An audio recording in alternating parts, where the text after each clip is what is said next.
Good evening. The time is now 6:30, and I call this regular meeting of the City Council, of the Victoria City Council, to order. It is our tradition to begin with the Pledge of Allegiance, so if you're able, we invite you to stand and join us. I pledge allegiance to the flag of the United States of America and to the republic for which it stands, one nation, under God, indivisible, with liberty and justice for all. Thank you. All right, the first item on our agenda this evening is announcements. All meetings of the City Council are open to the public and held in City Council chambers at City Hall unless otherwise noted. We encourage anyone wanting to attend or interested in speaking at a council meeting to attend or register with our city clerk in advance for additional information. On Tuesday, April 7th at 5:30 p.m., staff will be hosting an open meeting law and data practices training in council chambers for all newly appointed commissioners and committee members. Our next City Council all-day workshop is set for Monday, April 13th, commencing at 9:30 a.m. to 5:30 p.m. in council chambers. Followed by the City Council workshop at 6 p.m., our engineering department will provide transportation updates for Highway 5, Highway 7, County Road 10, and County Road 11. And then furthermore, followed by our regular City Council meeting at 6:30 p.m., we will have our conversations about what is on our agenda at that point. In other announcements, we are currently accepting nominations for our Community Builder Award. Each year in June, the city recognizes an individual, group, business organization that has, through their outstanding volunteerism or exemplary action, demonstrated an extraordinary commitment to making Victoria a better place today and for our future. Nominations are due by March 31st. Please contact our Communications and Engagement Director, Kendra Gall, with any questions or you need additional information about our program. We're also pleased to announce the return of Victoria Citizens Academy. Through this free citizens program, participants get a firsthand look at how the city operates. To learn more and to register, visit the city's website. And please feel free to reach out to our Communications and Engagement Director, Kendra Gall, if you have any questions. There are no other announcements this meeting. So I will now move on to proclamations with this evening, which I'll now read. Proclamation recognizing April as National Volunteer Month. Whereas April is nationally recognized as Volunteer Appreciation Month, honoring the dedication and service of volunteers across the nation. And whereas the City of Victoria is grateful for the volunteers who generously contribute their time and talents to support our community. And whereas the city acknowledges the positive impact of volunteerism, making Victoria a strong and vibrant community. And whereas the city recognizes that government alone cannot meet all community needs and values the essential contributions of businesses, faith organizations, nonprofits, foundations, and individual volunteers. And whereas the City of Victoria is committed to encouraging and supporting volunteerism, and whereas the city extends sincere appreciation to all volunteers for their service and commitment to improving the quality of life in Victoria, now it is therefore resolved that the Mayor and the City Council hereby proclaim April 2026 as Volunteer Appreciation Month and encourage all residents to recognize and celebrate the meaningful contributions of volunteers in our community. Our next order of business this evening is to adopt the final agenda. Council, is there a motion to adopt the final agenda? Move to adopt the final agenda. Motion made by Councilmember Pedersen. May I have a second? Second. Motion made by Councilmember Pedersen and seconded by Councilmember Rife. All in favor? Aye. Opposed? Motion carries. Does the clerk have a vision notice? Yes. All right. Moving on, our next item is open forum. Open forum is the opportunity for anyone to address the council on an item that is not on the agenda and is not in application form that will be coming before the council at a future date. We have one individual registered to speak in advance. So if that person is in the audience, I invite them to come up.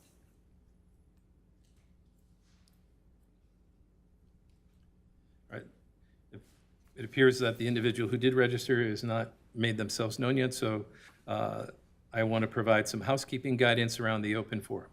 Again, open forum is an opportunity for anyone to address the council on an item that is not on tonight's agenda and not an application form that will be coming to the city council at a future date. Kindly do not expect action from the city council this evening regarding your comments. Council members may wish to ask clarifying questions, but open forum is not intended as a back and forth discussion. Is there anyone else in the audience who would like to address the council on an item that is not on tonight's agenda or is not an application form that will be coming for the council at a future date? Okay, hearing none, we'll move on. Our next item on our agenda is our consent agenda. Items on the consent agenda are routine, administrative, and do not require deliberation, or our housekeeping items as required by law. Consent agenda items are approved with one vote unless someone requests an item to be considered separately. Ms. Hardy, does staff wish to pull any consent items for a separate discussion? None from staff tonight. Council, are there any items that you would like to be pulled for separate discussion and vote? Correct. Is there anyone in the audience who would like to have an item pulled for separate discussion and vote? Council members, I respectfully request you remove item 5.14, Victoria HTV Development Agreement from the Great. consent agenda. Would you kindly state your name and address for the record, please? Sure. My name is Brian Seiler with Headwaters Development, 10650 Red Circle Drive, Minnetonka, Minnesota. Thank you. Clerk, let the record reflect that item 5.14 has been pulled for further discussion. Council, may I have a motion then for the balance of the consent agenda, please? I'll make a motion for the balance of the consent agenda. Motion made by Councilmember Roberts. Is there a second? I'll second that. All right, motion made by Councilmember Roberts and seconded by Councilmember Pedersen. All in favor? Aye. Opposed? Motion carries. Council, the developers are requesting 5.14 to be pulled. Please approach the podium and state your name. Trust for the record, which you have done. Thank you. So council, let's have a discussion concerning the developers' concerns. Good evening. Thank you for allowing me to be here and pull this off the agenda. I appreciate, first of all the hard work that's gone into the project approvals and the development agreement. Just getting to a final development agreement's a big feat, and I appreciate it. There's specifically one item within the development agreement that I would just simply like to discuss, which I believe the intent of the development agreement is currently written, requires that all the parking, all 135 required stalls for both lots 1, which is the bank building, and lot 2, which is the medical office building, be constructed as part of the lot 1 development. And I am simply requesting, because we don't know the exact timing of lot 2, that as part of lot 1 construction, we're only required to construct the amount of parking required by code for lot 1. And additionally, through a phasing plan we've submitted to the city, we will build the required parking for lot 1 and an additional 14 stalls to the requirement during lot 1 construction. So lot 1, lot 2 there, hopefully everyone followed that. But What was the additional 14? so through code, we're required to, I think, build 57 stalls as part of the bank parking. Yeah. So through the approved plan, 39 of those stalls were on lot 1. Okay. And then absolutely we'll agree to build what's required. So we'll build those 39, and then we'll build the 18 additional stalls required by code on lot 2. And then we'll build additional parking on top of that on lot 2, because we've got some room for it. So 57 Yeah, plus so the original plan is, I think, 39 on lot 1, and then it's got an additional 21 on lot 2 that we were gonna build anyway, and then we're gonna build an additional 14 on lot 2. If that makes sense. maybe my math isn't working out. Yeah, I wrote it down, so. Okay. So it's, See if I can go, so, see if we can get a little closer here. So we're gonna build, so the 39 on lot 1, and then there's 21 additional that we'll build on Lot 2 is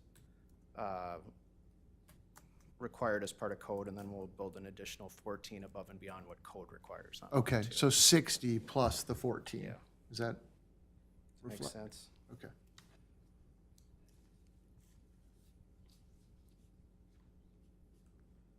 I mean, what's the reason for this change today, if you don't mind me asking? Yeah, the biggest change is that as much as we want Ridgeview to commit to the building, they can't.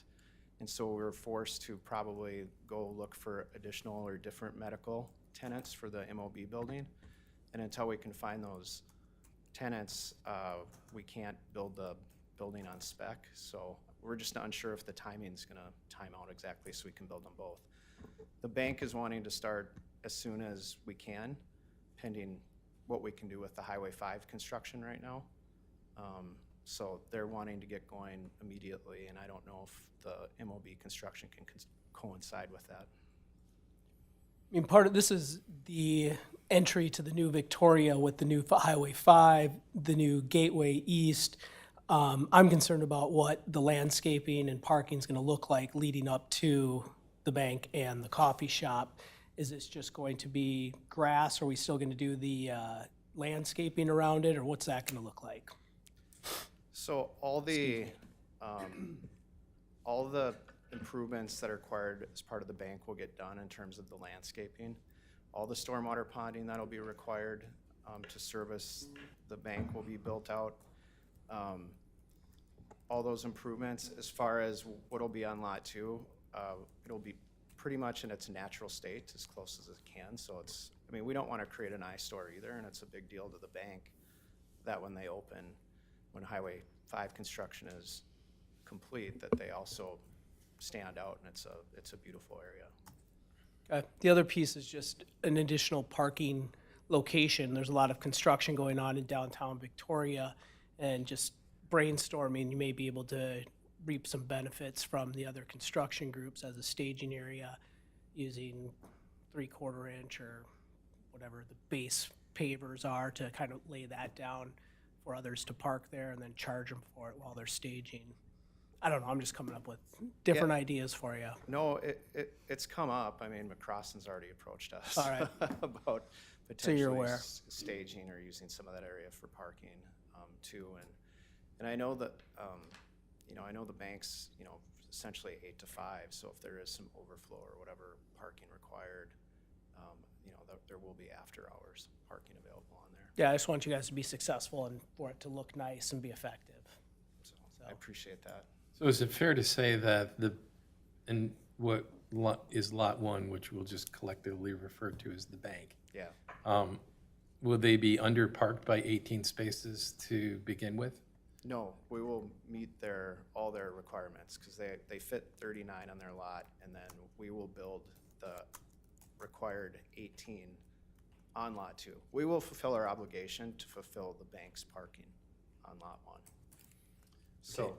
we will fulfill all their parking required by code, plus build an additional 22 stalls on Lot 2, above and beyond what is required by code.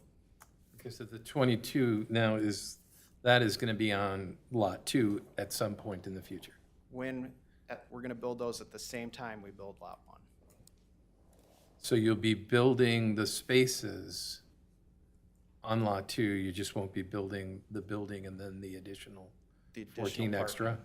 Okay. Yep. And then how about retaining walls that are needed for the Lot 1? That'll be constructed? We will build all the retaining walls that are required as part of Lot 1 construction. All right, and then there are retaining walls required for Lot 2, correct? Correct. So do you have an estimate of the impact that would be on the residents that are going to be behind the property on disruption of having the retaining walls sort of staged? I wouldn't expect it'll be, it's a pretty big drop, behind the building. So I don't think just the actual construction of the retaining walls will be too disruptive building it in phases. I mean, I can't speak exactly to that, but it's hard to say, but the walls themselves shouldn't be too disruptive to construct. Yeah, because the walls are primarily the residents will have like for lack of a better expression, the most intrusive part of the project, correct? Yeah, and I think actually, if I remember correctly, the highest walls, the steepest walls are actually on lot 1, so. Okay.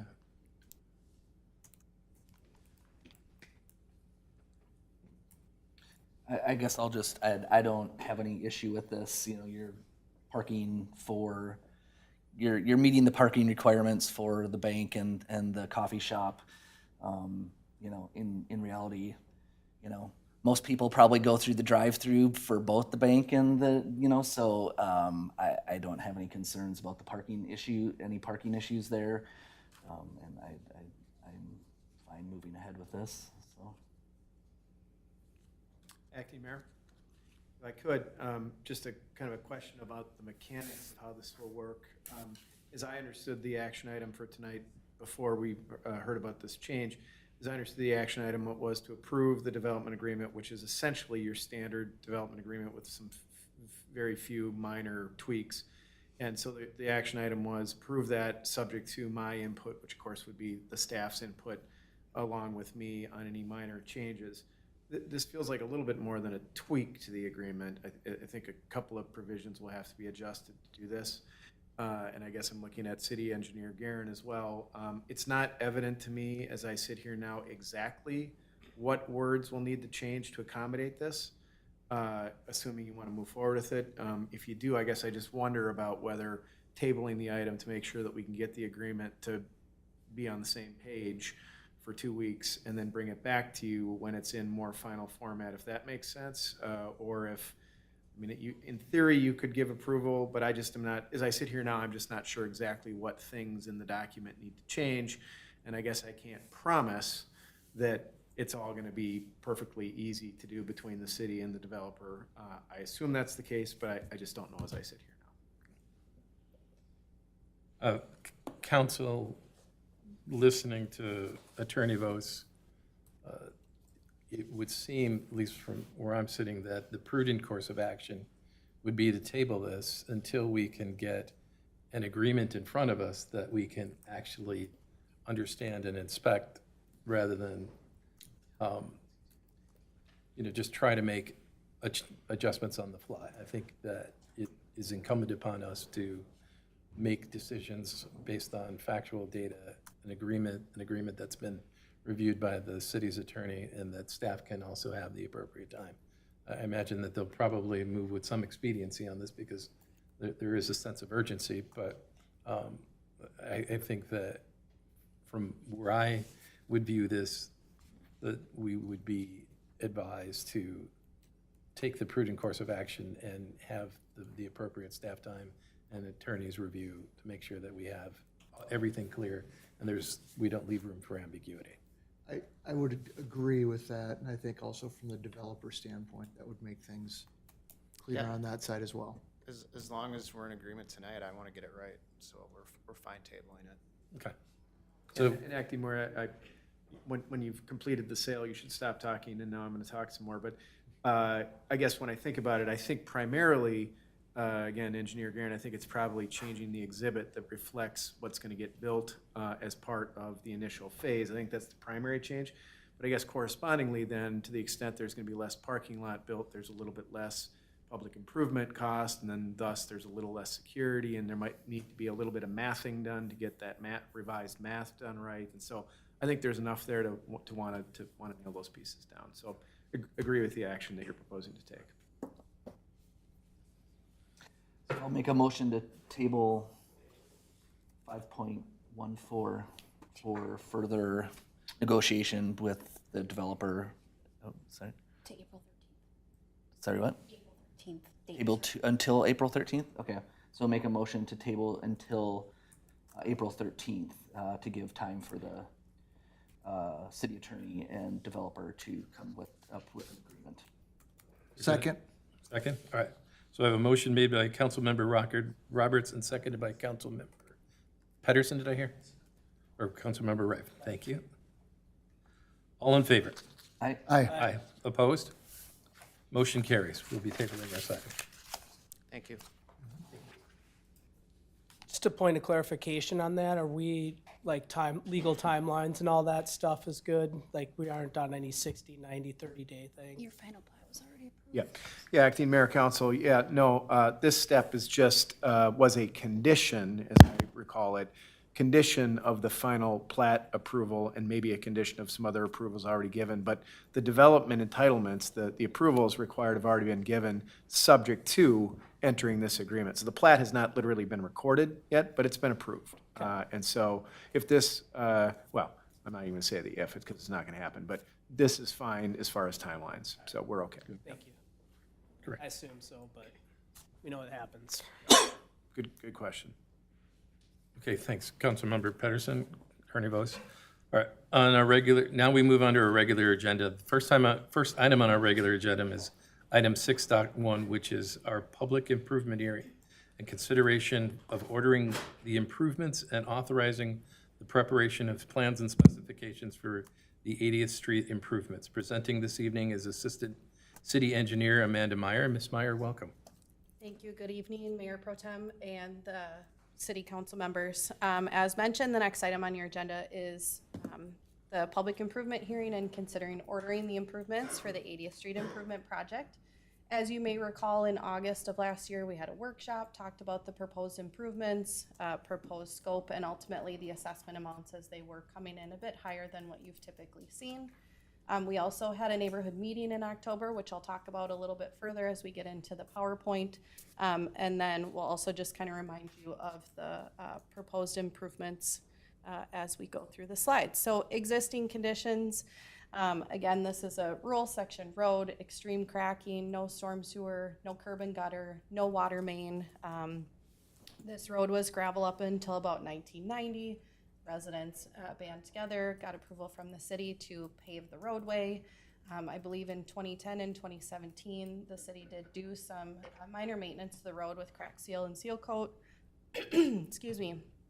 In 2002, sanitary sewer was installed along the rear lot line of some of the homes. So they do have sanitary sewer, it's just not in the roadway like you would typically see. And I think I mentioned, but no water main exists today. You can see in these photos, excessive cracking. The pavement really has reached the end of its useful life.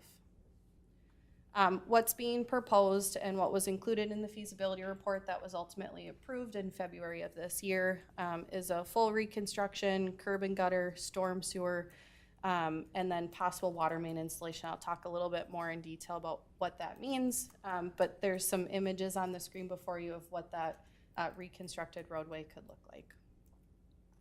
As a reminder of where this is located, so this is 80th Street, just west of Bavaria to the cul-de-sac.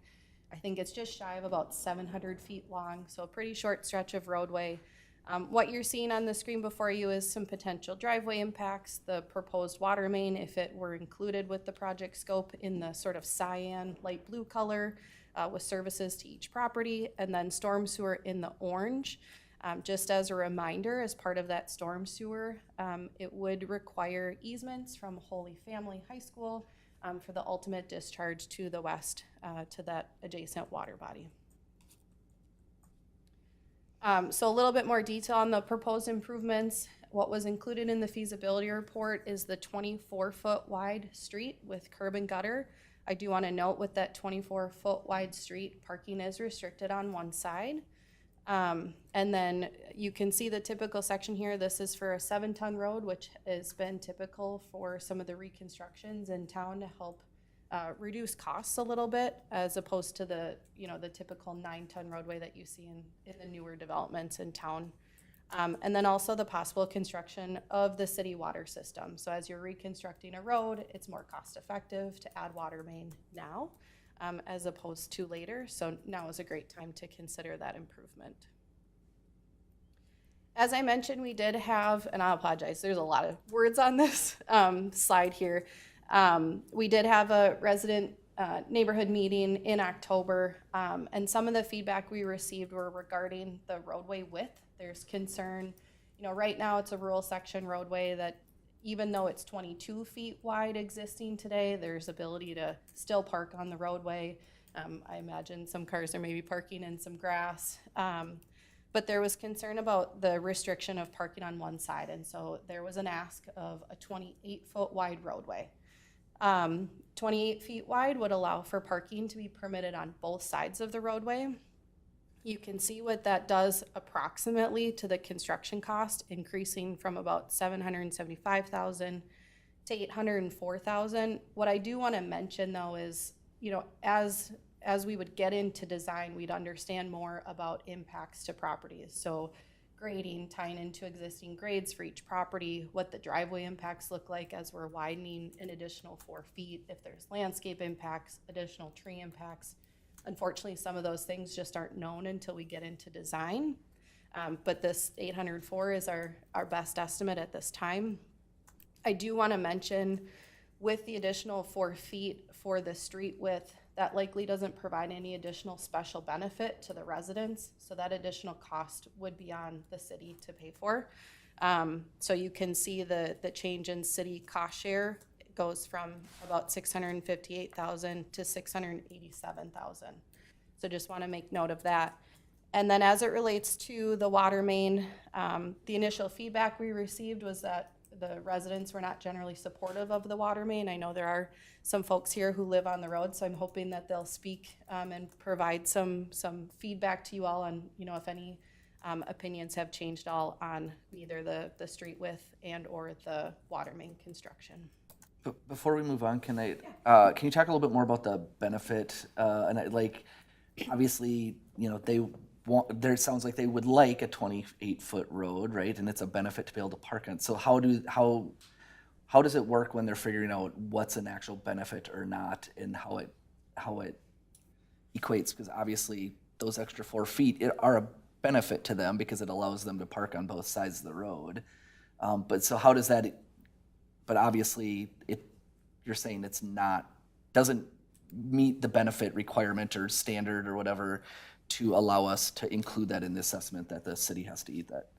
Yeah, generally my understanding, and you can add in if you want to, Kara, but when you do the special benefit test, the add of the additional 4 feet isn't something that a land appraiser is going to recognize as an actual benefit to the property. They're seeing the brand new road, the curb and gutter, the storm sewer. They're not necessarily seeing the additional width. I don't know if you have anything additional you'd like to add. Yeah, I would agree with that. The only thing I'm not sure how they might measure parking on both sides, but when I think back to our previous projects that we've been through, I don't recall seeing anything related to parking or not parking. More drainage, curb and gutter, new road. You know, it's not a perfect process, and it's the statute we've been given. Yep. No, yeah, I just wanted to understand that a little bit. Thank you. Yeah, it's based on property taxes. We had an assessment done and said, if we improve this road, it's going to increase property values by X amount. Therefore, your assessment can only be this, regardless of what we do in the street. Sure. 117 stays the same. Thank you. Yeah. So then looking at the proposed assessments, these were documented in the feasibility report, but just as a reminder, the estimated cost for the street and storm was at $775,200. Again, that's at the 24-foot wide street.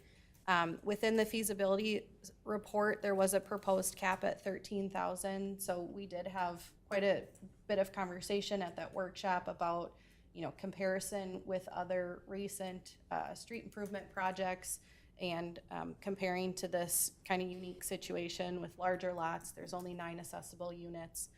And there's additional detail and documentation in that feasibility report regarding this proposed cap. For the water main, estimated $212,000 for that estimated project cost, and with the city's special assessment policy, that is still 100% assessed to the residents. So that estimated assessment amount has not changed since our earlier discussions. So that's the $23,556 per unit. If the council chose to move forward this evening, with water main included in the project scope, the assessment for each property would be the combination of that the 13,000 and the 23,000. So just wanted to clarify that. As with assessment projects, those assessments could be levied over 15 years with an interest rate that's the bond rate plus 2%. As a reminder, there are 9 assessable properties on this project highlighted in orange. There had been a question previously about if Holy Family could be an assessable property. We did chat with the community development team, and ultimately that property was considered to be not developable and therefore would not receive a special benefit from this proposed project. There is deferment of special assessments. There are some pieces that would need to be met, some requirements that would need to be met in order to qualify for those deferments. We did talk through this with some of the residents at the neighborhood meeting as well. Just Can I want go back to that for a second? So if we're unable to assess somebody who lives there for whatever reasons on here, then does the city have to pick up that tab, or does somebody else pick that up? Mayor, members of the council, so that assessment is still on the property and interest still accrues on that property. And then the last bullet here, it says payment becomes due upon any of the following events. So at any, for any of those last 4 bullets, that property owner would need to pay that assessment. But Did to that be, answer your question? I was gonna say, but to be clear, this is if somebody chose to defer their special assessment. If there was no deferral, then everything that we're seeing before us becomes moot, correct? Yes, that's correct. Thank you.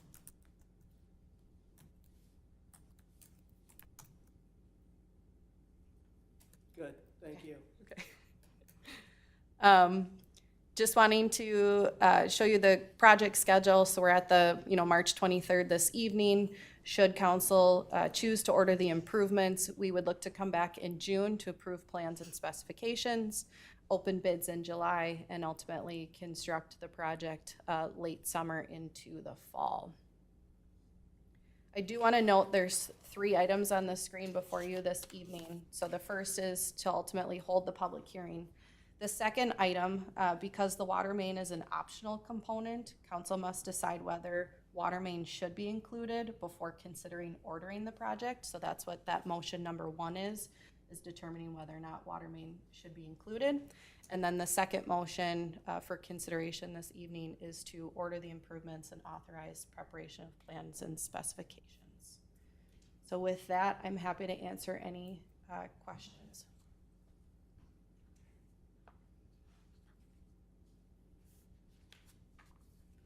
Okay, so hearing no questions of our engineering staff, then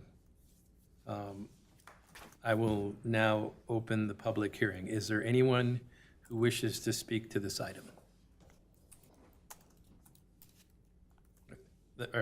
Approach the podium then and state your name and address for the record, and we'd love to hear your comments. Good evening. My name is Jamie Steppen. I live at 755 80th Street.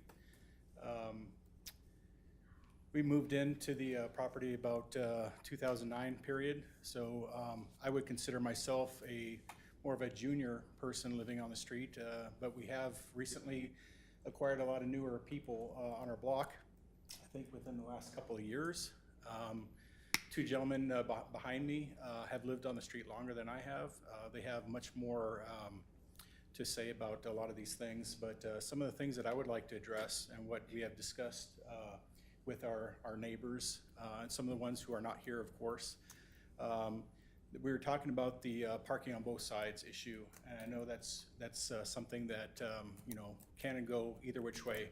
My personal opinion, what a lot of us have discussed, was that affords, now it's a short road. If we have parking restricted to one side, what happens is we do, some of the houses, according to Amanda's diagram up there, lose some parking space in their driveways. Of course, that's just the way it goes. But because it's such a short street and there are 9 homes on that, what that does is affords us, because there are some parties, there's a lot of young kids and stuff, so there's going to be parties or everything from Super Bowl parties to get-togethers, and that affords us additional parking to be able to park on both sides of the street, so it accommodates more cars for family members or friends and like. So I know that probably seems insignificant, but you know, the benefit for us is more beneficial to be able to park on both sides versus just one side and restricting, and then cars are now overflowing, either gonna have to park on another street, which there really is no near street. I mean, we're kind of secluded there, and there's really not a whole lot of options other than parking across the street at the tree farm there. So any issues or any comments so far as what I've stated on the parking there? Because I got a couple other things I could mention as well. So moving on to the water main. I know we have discussed, a lot of us are on well water, and with the cost of the street, what we're trying to do is improve the appearance, improve the roadway. It has been, ever since I've moved in 2009, my wife Jennifer, we have had, and what was identified with Amanda's description on our street, very minimal maintenance. And so we're dealing with a lot of terrible conditions on the roadway, potholes, this and that.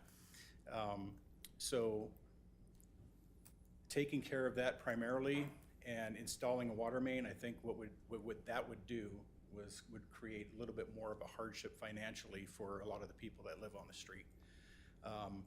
I am not retired yet. However, there are some people that are either there or getting close to it. Some people are more financially strapped than others. Of course, the economy always dictates how much money we have left over in our pocket, and the more money in our pocket is better. So if we can avoid some of these additional costs, things that aren't necessarily paramount to our objective here, we would like to keep some of the costs down in that respect. Now, if there's a lot of us that have, I know Tim behind me has lived here since his parents owned the place since '71, so he's seen a lot of things come and go on the street. Living on this street, we plan on being here for quite some time. We've been here, like I said, I've been here, my wife has been here since '09. We don't plan on moving right away, so reducing the cost and making the improvements on the street so that's easier for cars, and wear and tear on vehicles, wear and tear on kids' skateboards and rollerblades and everything else. Now our kids are grown, but there are a lot of small children on the street, so fixing the street would be the primary objective here. So as far as the remaining amount, I don't know, maybe some of the gentlemen behind me might have some other things, or my wife might have something that I might have missed, but those would be the two items that I would like to address, or at least have known or considered. So thank you very much. This is the longest I've lived at any particular location. I grew up as an Army brat. I'm an Army combat vet, so I've lived in a lot of places all over the world, and making this my home for as long as I did is quite a feat in itself. So looking to make it a little bit better. Thank you. Thank you. Thank you. Thanks. All right, well, thank you for addressing us. Is there anybody else in the audience who would like to speak at the public hearing? Not prepared at all for this, but I was the first house built there in 1972. So would you state your name and address for the Tim record, please? Spencer. Tim Spencer, thank you. Yeah, And your address? 742 80th Street. Thank you. Moved out here when the race riots were going on in New York. 72, Marv Hartman built my house. Only house there, got pictures of it. It's a dirt road. Lived there, went off to college, came back, bought it from my parents. We pitched in 10 grand, all 8 people then probably. Paved the road ourselves. It works. It's been good. I guess my question is, why change it? I'll pay to patch it up, or why do we gotta do all this? The wells work, everybody's got septic tanks. It's a lot of money. That's my only question. Well, I'll speak to that. The city received a petition to evaluate the paving of the road and bring it up to city standards. And so we've conducted a feasibility study about doing that. We've also conducted spent extra dollars of the city to determine what would be a fair and impartial improvements if we chose to go down the path of spending money to improve this road. It is a city road. It is subject to the city's street and reconstruction program. So that's why this decision is before council this evening. And so our decision is going to be on whether to make a motion to do the improvements before us this evening. That's all I got. Thank you. I know you already have your decision. How the whole thing got done, we just wanted a new road, and then came the curb and gutter and everything else, and it's like, Would you mind, if you're going to address, please, would you mind standing up and state your name? well, you Address. know what, that's all that is. Okay, so council, do you feel that we've adequately heard this gentleman's comments? Oh, you want me, if Yeah, we do have a public hearing, so, Yeah, to get you on record so that there's fairness to you and your neighbors. Drew Creasel, 726 80th Street. Like I said, the reason this whole thing got started is the road's in bad shape, and we wanted a new road, and then, so we came to another hearing or whatever, and then realized, oh, we gotta do curb and gutter, and I'd just like to contract somebody to come in and put a nice road in, and can't do that anymore, Back when they did it before, the last time it was done, that was before I was there, everybody got together, they paid, I think it was $12,000 or $1,200 or something like that.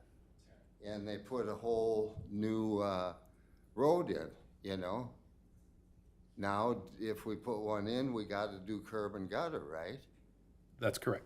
Okay, so, But it's only, you said was $10,000 for what you did for each for each run? resident. And didn't we just say $11,000 to do? The 1,100 per. the fees. Right, so to get that curb and gutter, it's only $1,000 more yeah, per. no, he's wrong on that. It was like $1,600 a person to have that road done. Because I remember Mark, after the fact, like, 10 years, and I remember I heard, he went around and gave everybody $1,600 or something, So, anyway, that was the whole deal. We just wanted a new road. We understand. When my wife and I pulled up in front of that house and saw it when we were looking for a place to live, I said, I hate curb and gutter, And I liked the way this place was a country house, and I didn't have all that modern stuff. And I do have one question. I don't know who I'd ask, but how many storm sewers would they put in a road like that? Do you know, would there be 3 at the end where it all flows, or don't we know that? Can we ask our engineers this evening to see if they can provide you an answer with that? Mayor Pro Tem, members of the council, based on our concept design, based off the city's design standards, we're showing 4 catch basins. So there's little orange squares, if you can see those on your screen. Yeah, so again, this is very conceptual level, right? We haven't done full design. So there's 2 catch basins proposed partway down the street, and then 2 at the end of the cul-de-sac. Based on the grade of the roadway, we're anticipating the need for the 2 catch basins at the end of the cul-de-sac. So there'd probably be one on each side going down the hill, and then there'd be 2 at the end? That's correct. Okay, well. Thank you. Thank you. So is there anyone else who wishes to speak about this item this evening? Can I say something? Sure. I'm Jennifer Steppen. I also live at 755 80th Street. In terms of the end of our street, at the end of the cul-de-sac, there are about 4 of us that live on the end. And the road is not wide enough currently. When we have garbage trucks come down, when we have Amazon drivers, UPS drivers, no one can make a complete turn at the end of our cul-de-sac or dead end, whatever you want to call it. It's a continuous back up into somebody's driveway, keep backing up to get going. And if we have to put our garbage cans out, then the garbage trucks are trying to maneuver around all 4 of our end units. So the 4 of us at the end are all in agreement that we would like that whole area widened and the curbs and the gutters and everything, because it's truly, if somebody's parked there and another vehicle comes down, there's no room to get people in and out. Thank you. Thank you. All right, is there anyone else who wishes to speak to this issue tonight? And I'll ask again, is there anyone else who wishes to speak this evening on this item? And for a third time, I'll ask, is there anyone else who wishes to speak to this evening? Okay, so hearing that there are no other people that want to speak during the public hearing, I will now close the public hearing and open the floor to council for discussion.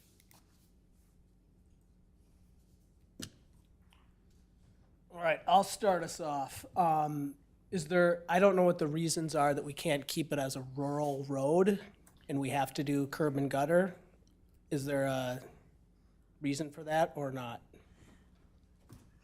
Mayor, acting mayor, members of the council, yes. So typically, one way or another, we need to convey stormwater away from the road. So the reason that you're seeing the failure that you're seeing within the roadway, if water can get in there, it becomes a problem. So we would either need to have curb and gutter or a rural section with ditches and culverts. And when we take a look at the street as engineers, we think the curb and gutter and storm sewer is a more effective way to convey the drainage. Okay, but is there like a legal reason that we have to go that route at this stage? No. Okay. That's their engineering, our recommendation. Okay. If you were to remove the curb and gutter, then we would need to go back and revise the report to look at what sort of costs we might need to incorporate in associated with grading a ditch and putting culverts in under all of the driveways. And sometimes that's possible, sometimes it's not possible. That would be my next question, is putting a ditch in going to decrease property values or cost more than curb and gutter or not?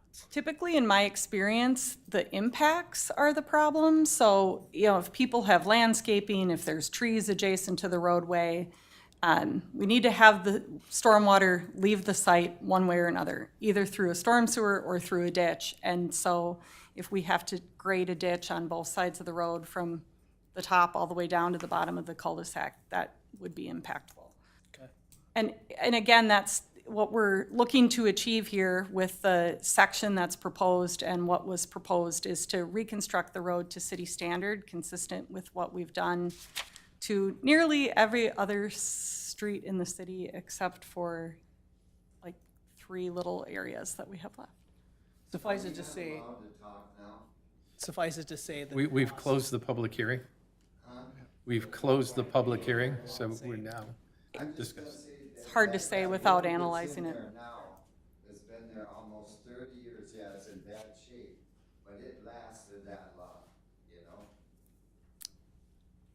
Were the pictures And it that never you showed caused any taken problems. after you drove all those 6-ton trucks down for 3 months straight to do something in the pond? Or were they before that? Okay. Well, before us this evening is the topic of, we've been petitioned to redo the city streets. Yeah, And they that would beat it be, up pretty bad and the before that. petition is that there was a concern among the residents that the road quality is deteriorated. It's a city road, and then it becomes in the city's right of way, and it's the city's purview to design and engineer standards of roads according to what the city's ordinances and policies are. So the question before us is twofold. Whether or not we're going to include the water mains or not, or we're going to adopt plans and specifications. So, you know, I think the council, do we want to work on the question of whether or not it makes sense to include the water main? Because I think that seemingly that's a straightforward, sure, I absolutely. was just addressing some of the questions that were brought up during the open period. Can you remind me, so this came to us, right, because we were petitioned. There's 9 houses in that neighborhood. Do we know how many of the houses were on that petition? Mayor Pro Tem, members of the council, I believe it was 6. And then so it sounds like we've heard from the resident that they would prefer the 28-foot road. Do we know, has that just been from a couple people? Have we heard from numerous people in the neighborhood that they would like 28 feet? And I guess, you know, the wider the road, obviously more of their property gets taken away. So has there been any issues raised with that? Mayor Pro Tem, members of the council, I've heard from just a couple of the residents, their preference for the 28 versus 24 for the parking on both sides. The intent of the improvements would be that the permanent improvements do still stay within city right-of-way. It's just that the impacts of the project based on grading may extend. Sure. And then do we know how old or like what the average age of the wells are in that neighborhood? Like, do we, That's like, what I was is gonna that? ask.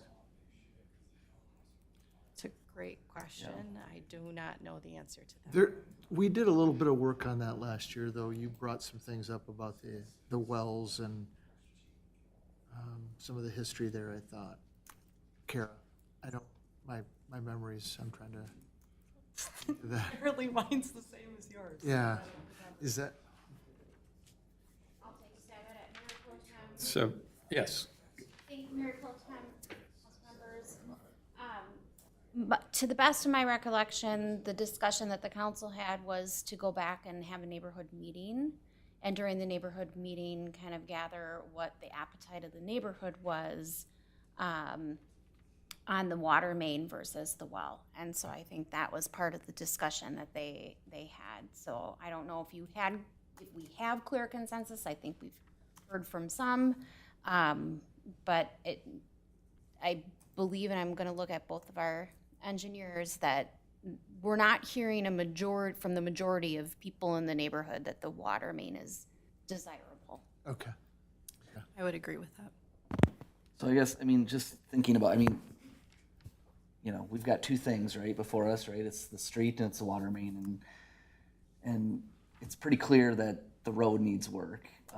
And I mean, I'm inclined to, you know, if we're gonna do this, let's do it right, and let's make it 28 feet and have parking on both sides. And even though I completely understand from an engineering standpoint that water, it would be best if we were putting water in now than, you know, if all of a sudden they want it in 10 years. But I've, you know, we've heard from them, it's a big price, and, you know, I just don't feel right about putting that burden on them when it's not clearly a want right now. And so I would be kind of to the way of not putting water in right now, even though I know it's the preferred route that we like to go. I just, it's a big price. It sounds like we haven't heard from anybody that the water main would be a preference, or a want, Right. I should say, so. and I seem to, the takeaway is that there's opposition on some, indifference on others, support for others. But I don't disagree with you guys that this is, it's a heavy price to come up with now. Now, that said, a well being drilled, if one on the property that goes bad, I wouldn't be surprised that it wouldn't be a $20,000 proposition right there, which would roughly be equate to what it would be on a per lot basis of having city water.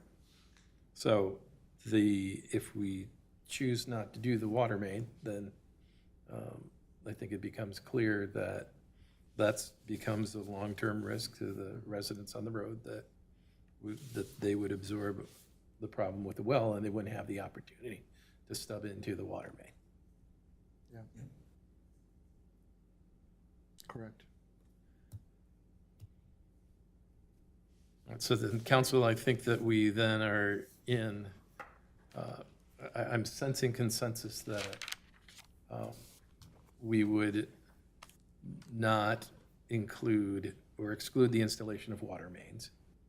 We'll work on a motion for that, probably, I think, after we bear discussion on the other topics of, if the question becomes, do we seek to do a 24-foot road or a 28-foot road? And then, so if I don't have that understanding, I'm seeking my council members to correct me on that matter, or engineering. I think so, and I think it just comes down to, based on the limits that we put together, is the city willing to absorb the extra $30,000 for 28 feet and spread that out through how we collect road improvement dollars or lot road improvement dollars versus not? And I guess I would be in the position that, yes, I would absorb it. That makes sense. Yeah, and I would agree with that. I think if we're gonna do it, I think a few of us have said, let's do it right. And I think that does bring benefit for the residents. And it's probably benefit for our public works too, right? It's with the snowplow, and I would assume, so. Yeah. With that, does that make the cul-de-sac bigger? Does that, with a wider road, or is that? The Amazon truck and the truck.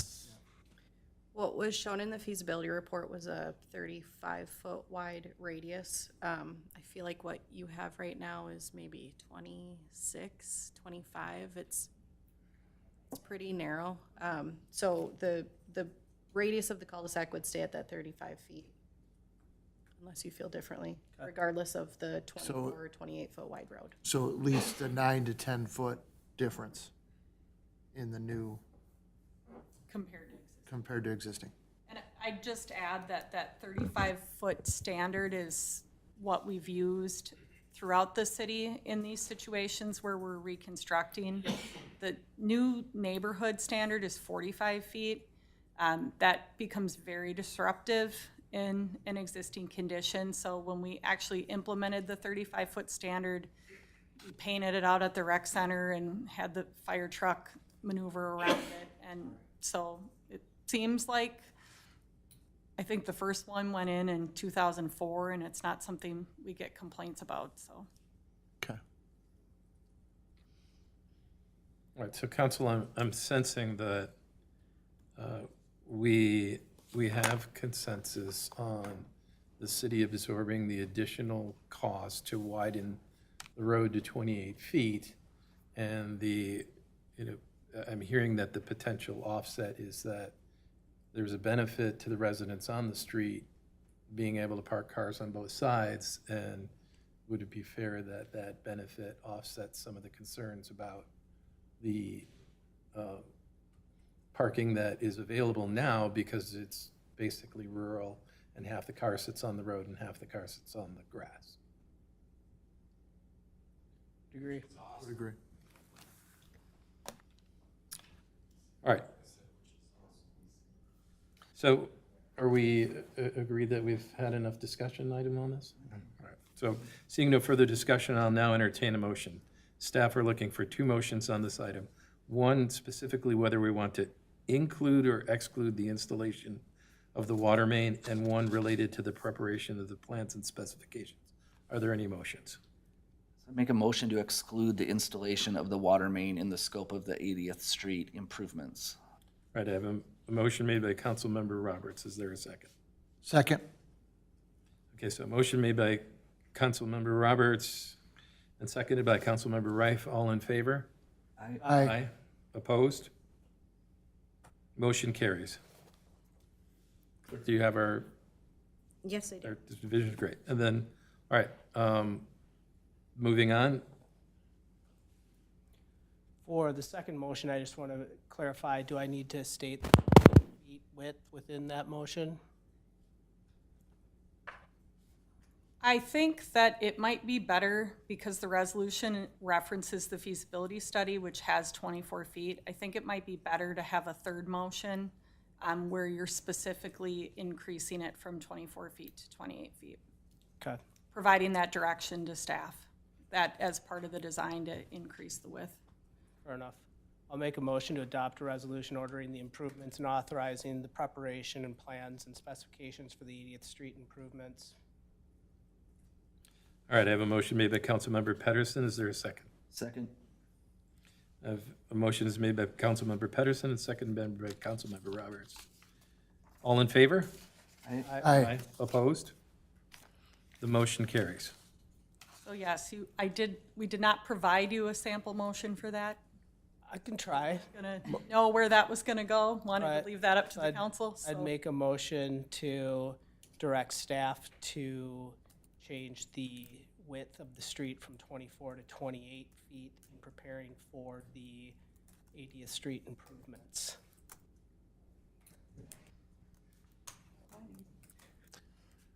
I'll second that. All right, I have a motion by Councilmember Pedersen, seconded by Councilmember Rife to increase the road width from 24 feet to 28 feet. All in favor? Aye. Opposed? None. Motion carries.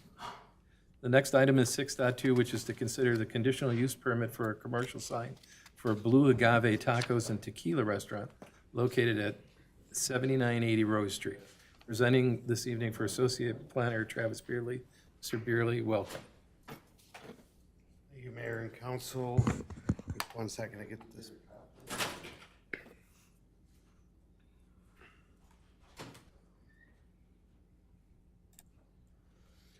Good evening, Mayor and Council. Tonight is a conditional use permit that was submitted for an illuminated sign for a new restaurant in town known as Blue Agave. This application is specifically for two internally lit or known as halo lighting, where the lighting is off the building and it's projected back at the building to show the letters from behind. Each sign is approximately 94 square feet in size, which meets our zoning code for the size requirements. There was a completeness date of February 27th, which puts the decision to the City Council 60 days as April 28th. This was noticed in the paper as well as a mailed notice to residents within 350 feet. We only received one public comment, which was in favor of a sign for Blue Agave, but was not in favor of the illumination due to concerns with aesthetics as well as potential safety issues.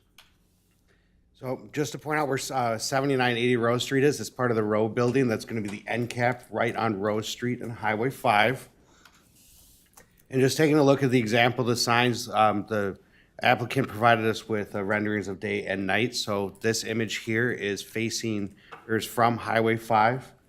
And then the images here from Rose Street showing what it would look like. Proposed conditions that we looked at is we want to make sure the light's not plainly visible upon the sidewalk, so it's not an illumination of the sidewalk. It's there just for the lettering. We also want to make sure that it doesn't create any type of hazards. And if it does, the conditional use permit will allow us to correct those actions. It's also not permitted to use a different type of lighting method, as when the sign's illuminated, it requires a conditional use permit with inside our zoning code as it states. The sign has to be properly maintained. Non-working lights need to be fixed or replaced within a reasonable time frame. Oscillating, moving, and changing of the wall or of the color of the wall sign would not be permitted, as it provides a higher level of distraction.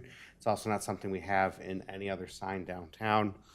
The sign also has to comply with all the city code regulations as a conditional use permit. This is a land right. This is not necessarily specific for the sign, so they'd be able to change out a sign that would fit with inside the conditional use permit if they saw fit in the future. A request did come from the Planning Commission that the illumination be turned off no later than 1 hour if their business closes.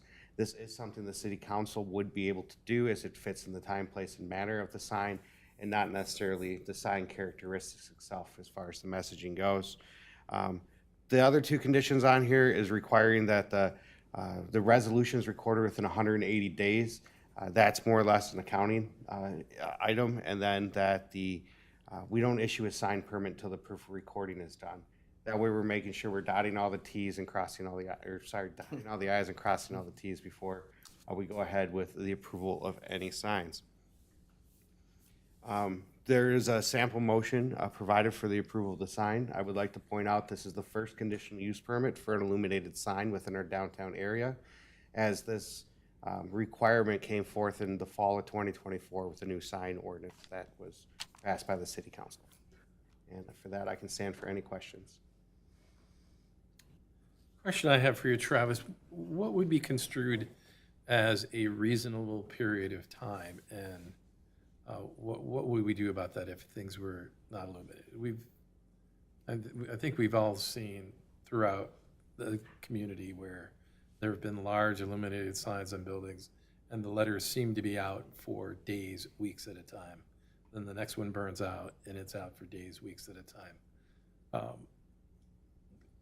I would be more comfortable with maybe making a condition that these signs are repaired within a certain amount of time, at which case then, we would talk about what would be the consequences of not doing that.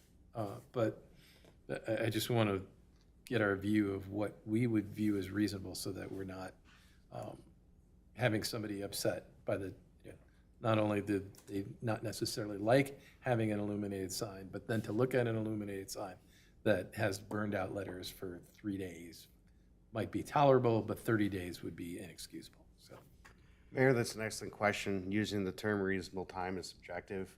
And what it does is it allows staff to work with inside the city's policies to find a resolution and a fix to the damage. If it's one light compared to the whole sign out, or if it's something that's an internal issue that's a significant repair expense and there needs to be consideration for fixing versus repair, it wouldn't be my recommendation to put a specific time limit on it, as we'd want to work within the policy as we do with any type of code violations to find those resolutions. okay, thank you. I thought an obvious answer to that is if you can't keep it lit properly, it doesn't get lit. So if the A is out on blue agave, you can't light that sign.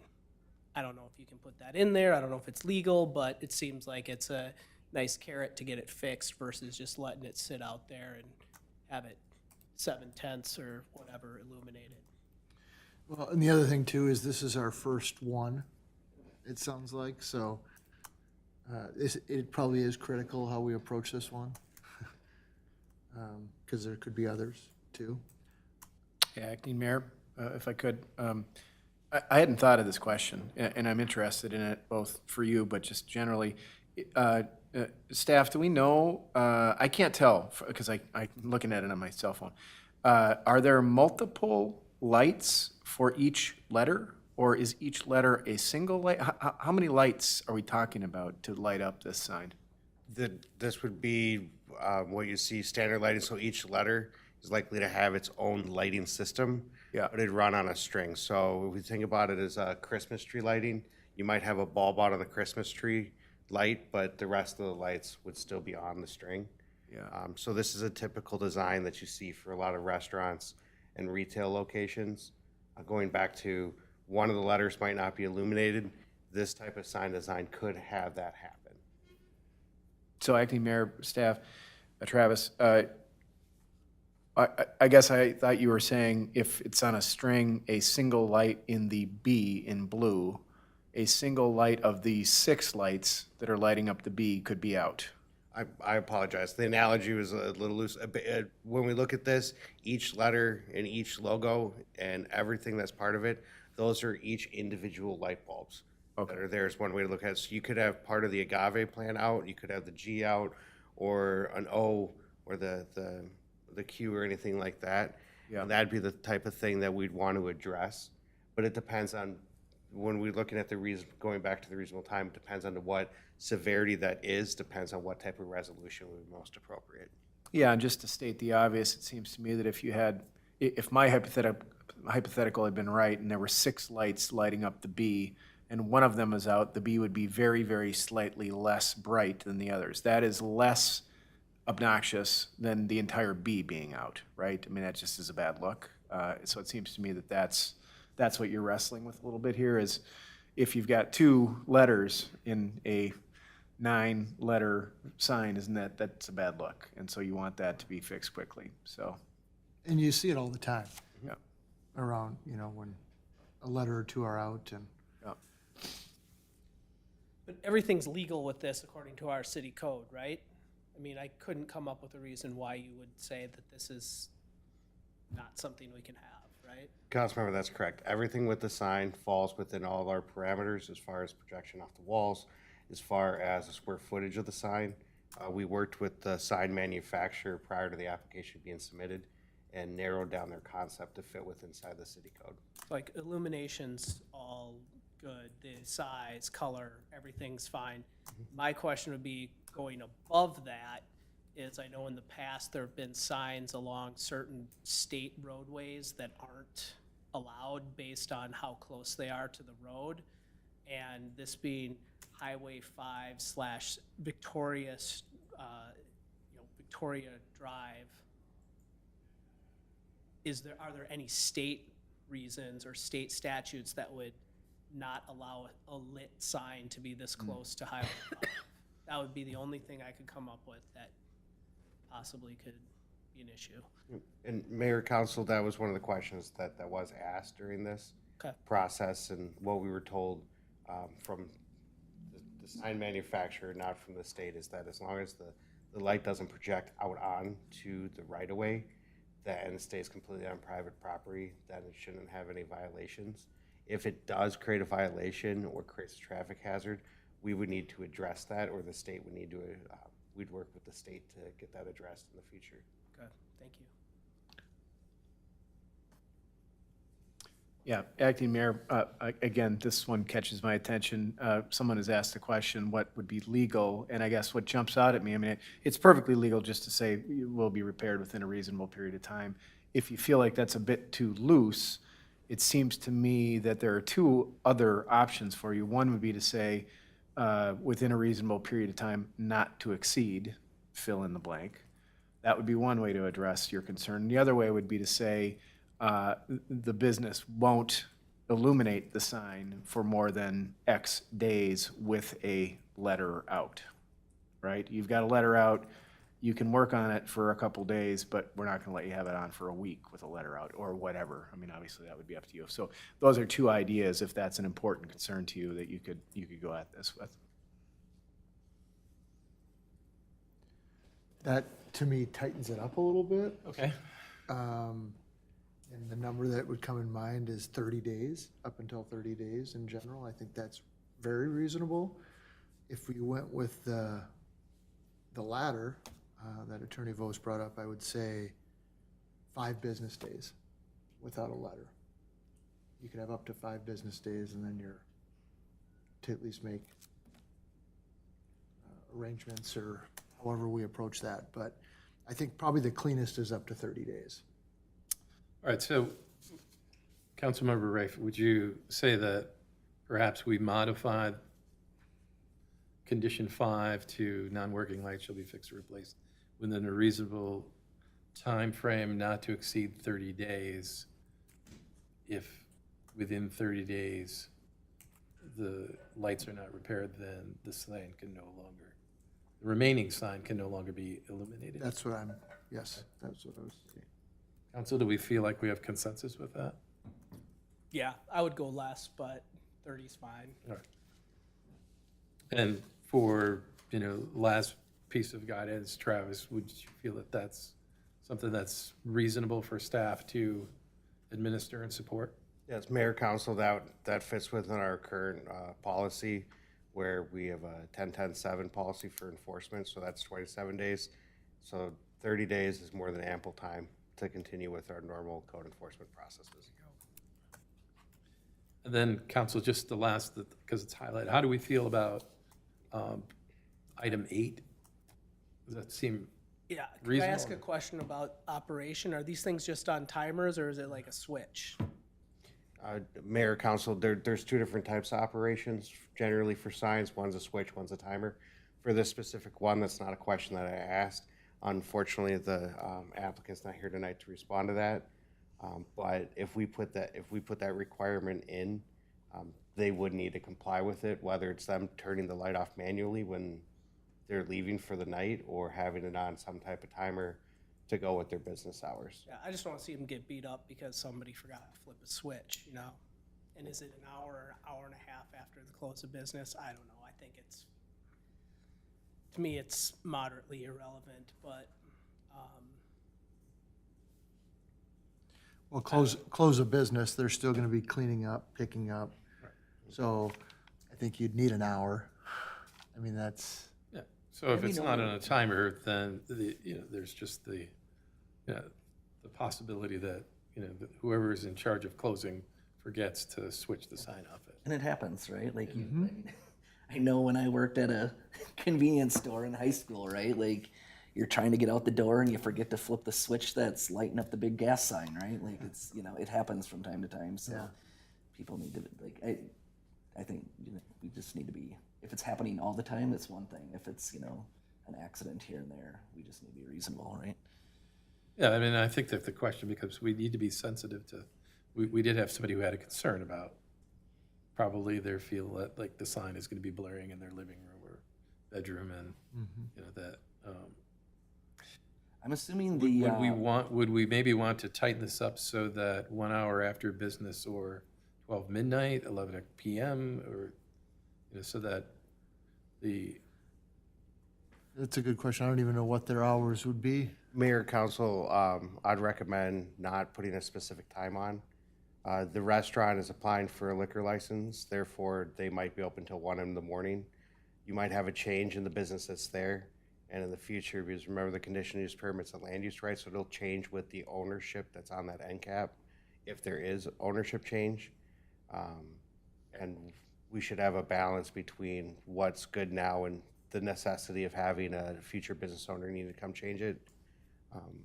In the event that the light would get left, if this was a condition that gets approved tonight and the light got left on overnight, if it's a here and there thing and it's not creating too much of an issue, that's something that can generally be just solved by a phone call or stopping and saying, hey, it's being left on.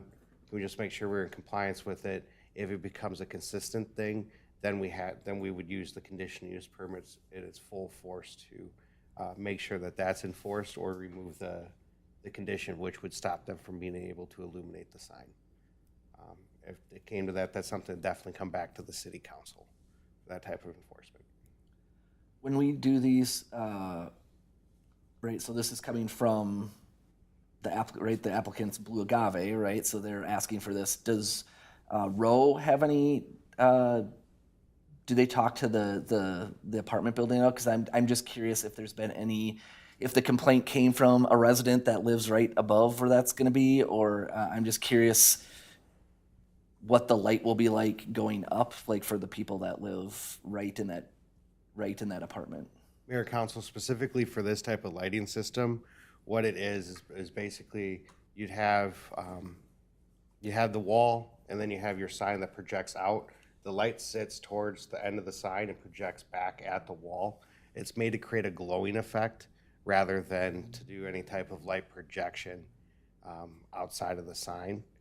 So that's how that's specifically designed. As far as how that would affect residents within the immediate area, that I'm unsure of. What I can say is that other signs that are similar in design or have lights do not have the restriction of needing to turn the lights off, as this is the first permit with the conditional use. So if this was something the council was in favor of passing, it would set a precedence for staff in the future to make it a standard condition on future signs of future changes, which we'd be looking at probably 15 to 20 years till you had enough turnover where it affected most of the businesses within the downtown and future downtown west areas. does Row have a illuminated light? Yes. Do they have to turn theirs off? No. Well, Well, and I guess what we're saying is it doesn't project on the sidewalk or the street. Correct. We know that. We think it probably wouldn't project up Correct. to, Because it's more like a glow. because it's more of a glow.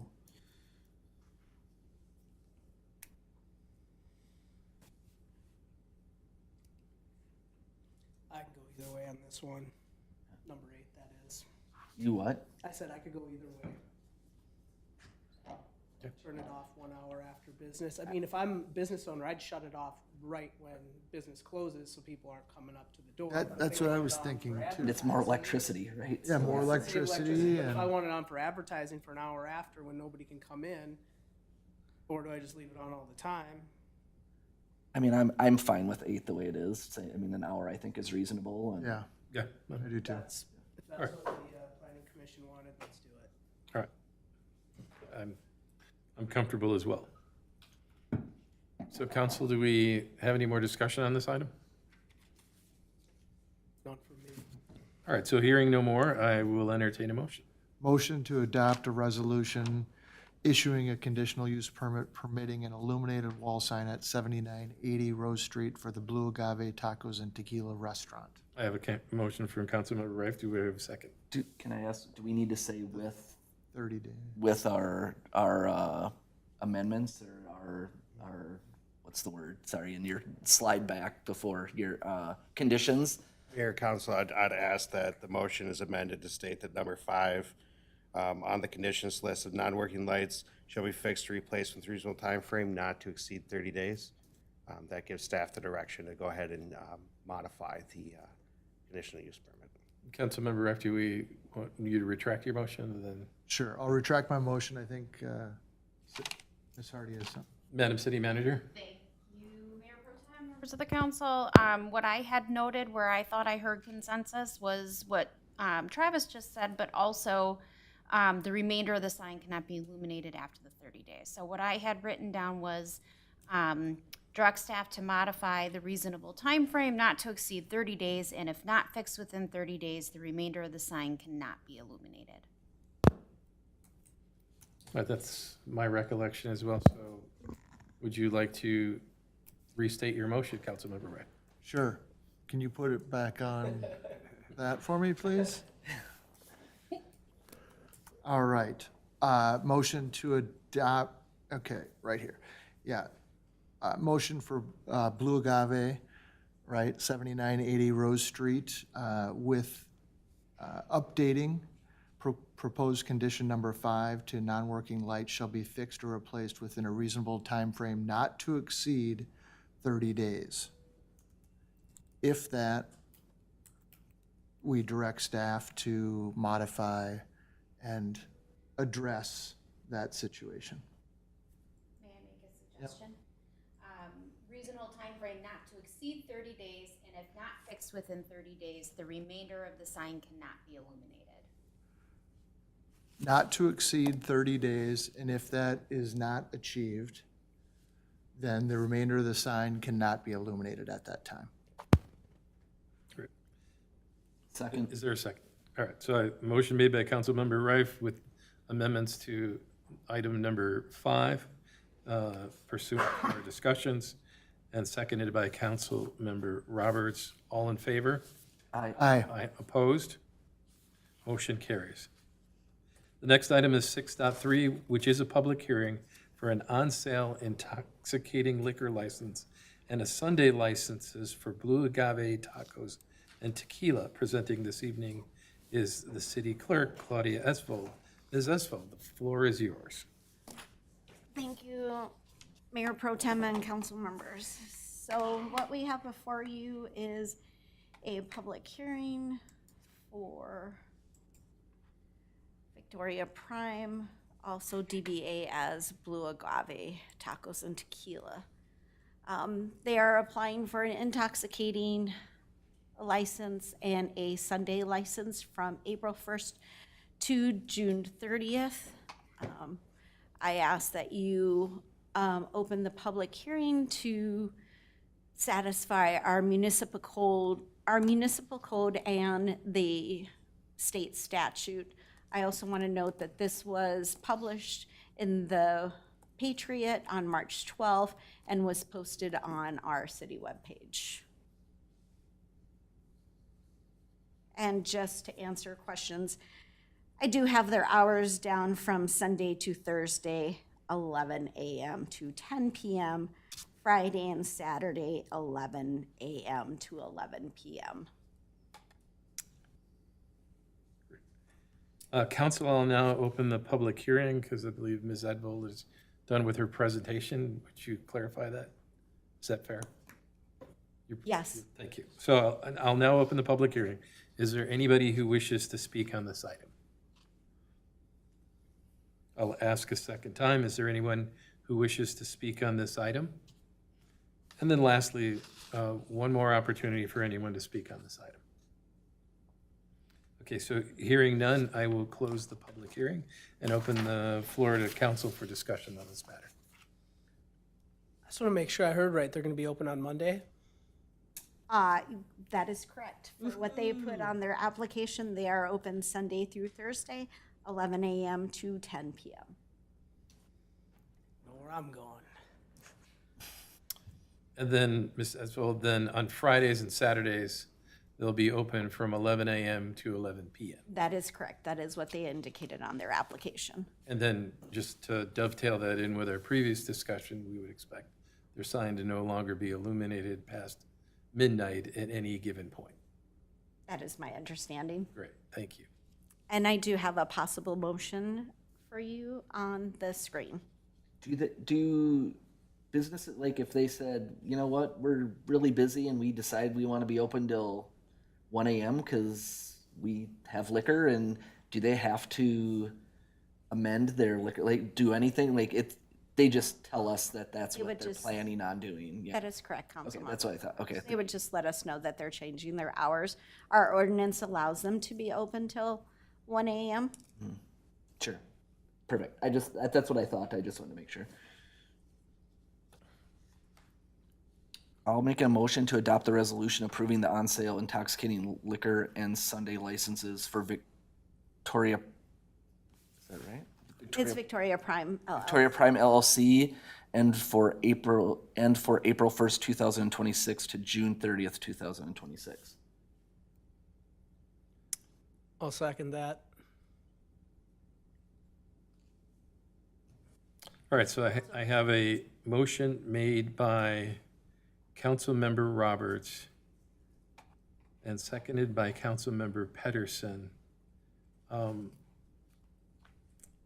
But I want to ask the clerk before we proceed further, are we only having a license for 2 months? That is correct. Mayor Pro Tem, they know that they're required to submit a renewal from July 1st to June 30th of the following year. And that is when our liquor licenses renew. And since they are opening mid-year, I can only grant them a liquor license from the time that they say they expect to open up until the end of our licensing period, which would be June 30th of 2026. Excellent. Thank you for making that clarification. You're for welcome. Public record. So we have a motion made by Councilmember Roberts, and I'm sorry that I don't have recorded a second. I have a Councilmember Pedersen. Pedersen, thank you. You're welcome. All in favor? Aye. Aye. Opposed? Motion carries. Moving on, item 6.4 is also a public hearing for an on-sale intoxicating liquor, off-site intoxicating liquor, and Sunday licenses for Harlan. Presenting this item this evening, once again, is our city clerk, Ms. Edvold. Thank you, Mayor Pro Tem and council members. Again, what is before you this evening is another liquor license. This is, Harlan is applying for an intoxicating on-sale, off-sale Sunday license from April 1st to June 30th. This was also noticed in the paper and published on the web.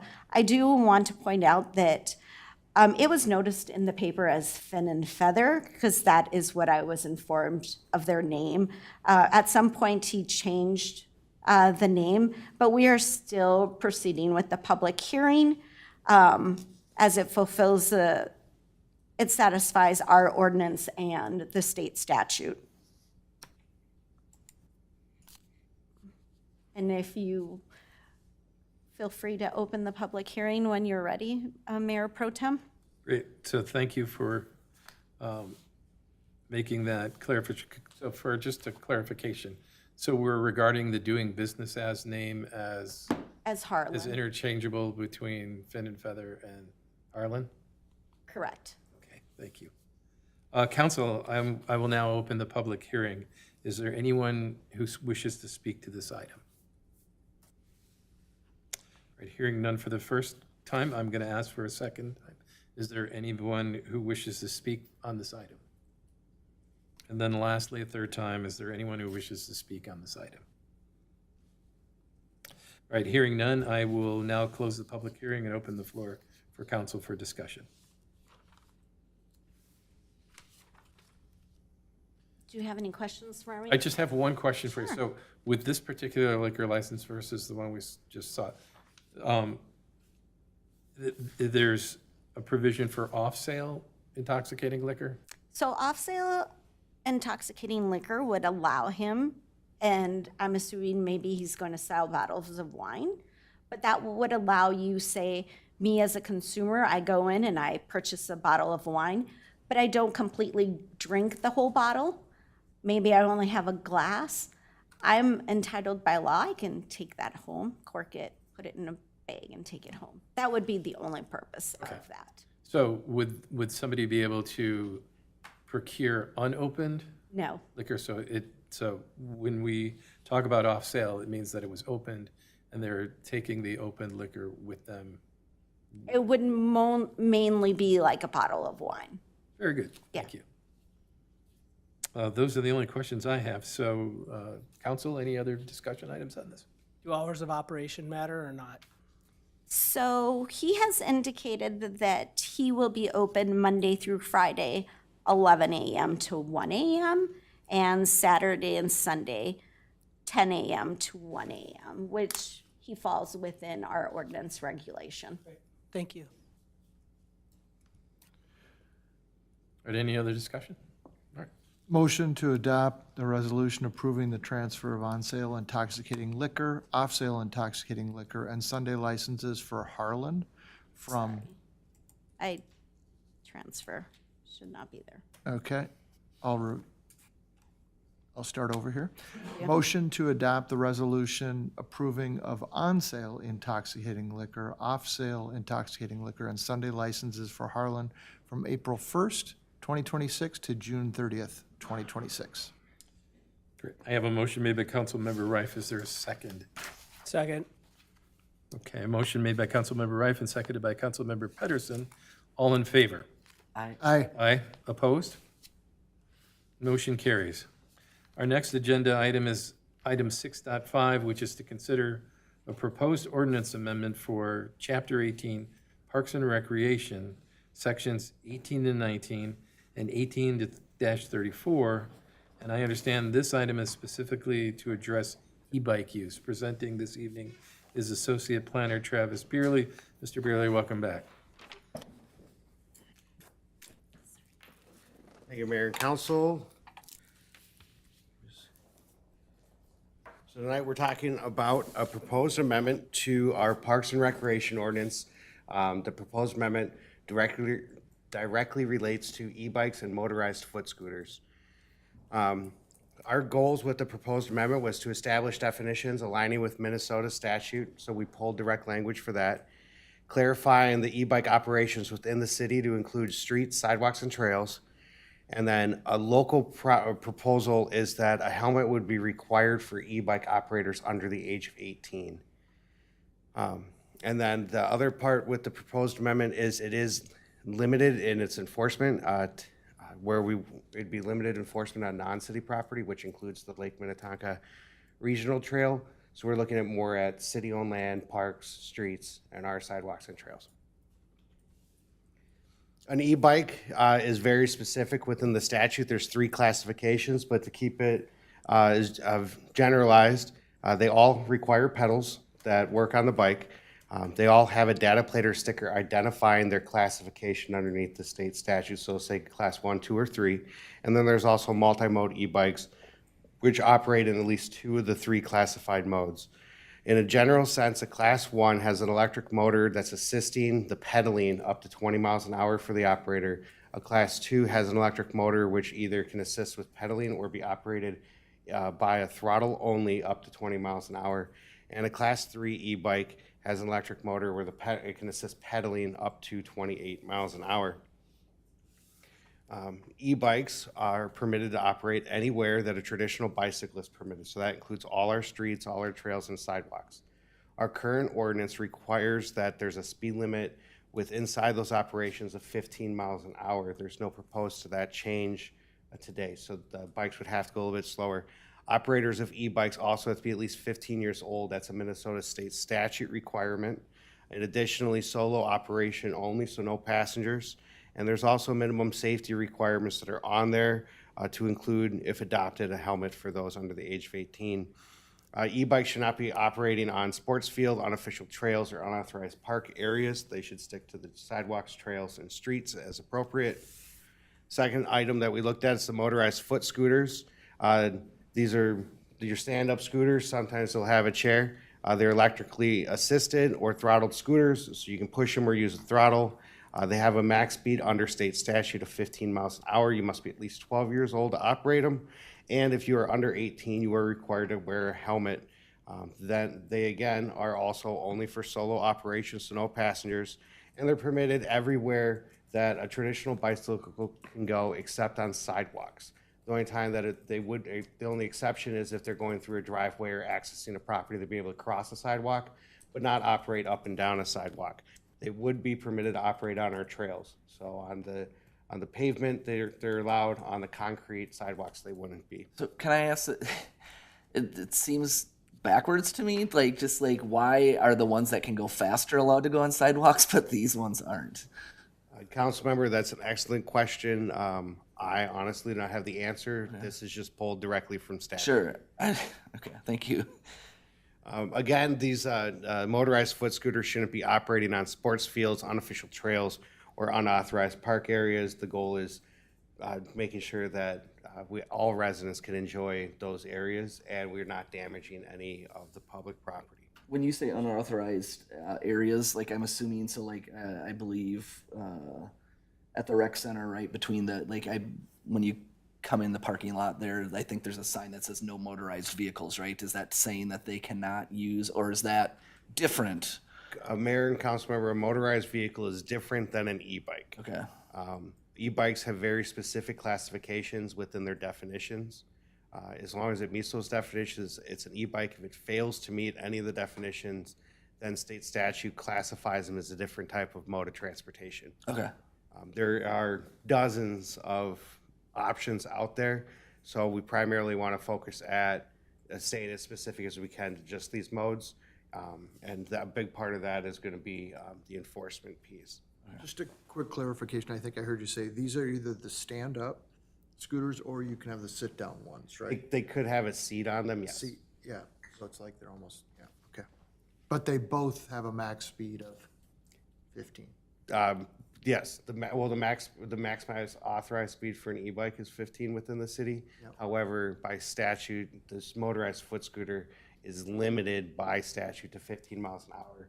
There's also other requirements of battery size, tire size, brakes, all that type of stuff. Just didn't want to get it. No, that's fine. Okay. Thank you.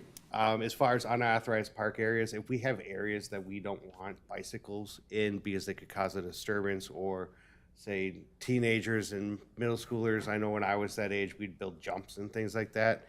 If that's becoming a problem, this allows that just knowledge of flexibility the city has in the future, because there are a lot of uncertainties as we move forward with e-bike operations as they become more and more popular. Okay, just if we can go back to that.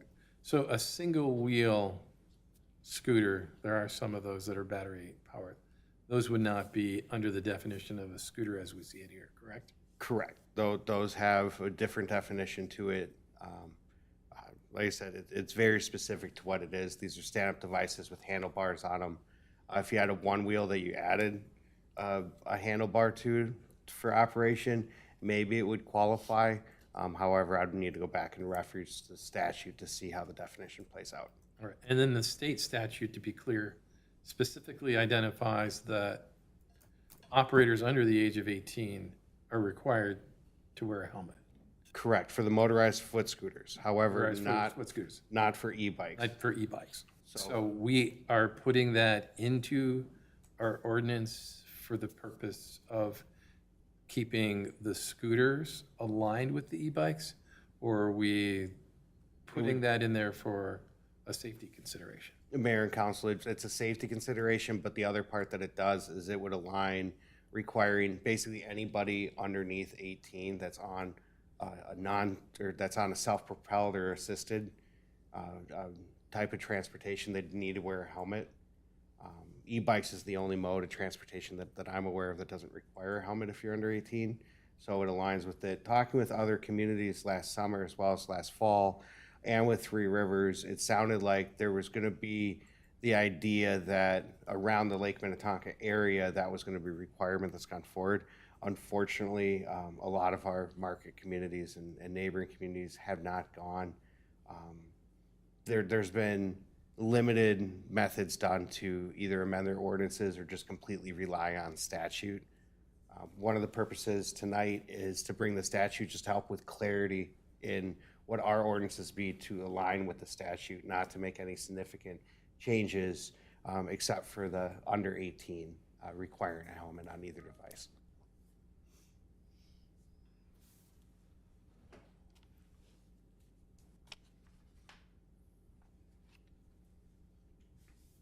I would like to point out, we are talking very specifically about just these two types of modes of transportation. So anything that's not classified under the statutes as an e-bike or motorized foot scooter, it's not. E-bike's a very generalized term that gets used. It's been used especially on social media and in advertisements to expand it. But if it doesn't meet the three classifications, it doesn't meet the legal standard for an e-bike. It could fall underneath if it doesn't have pedals.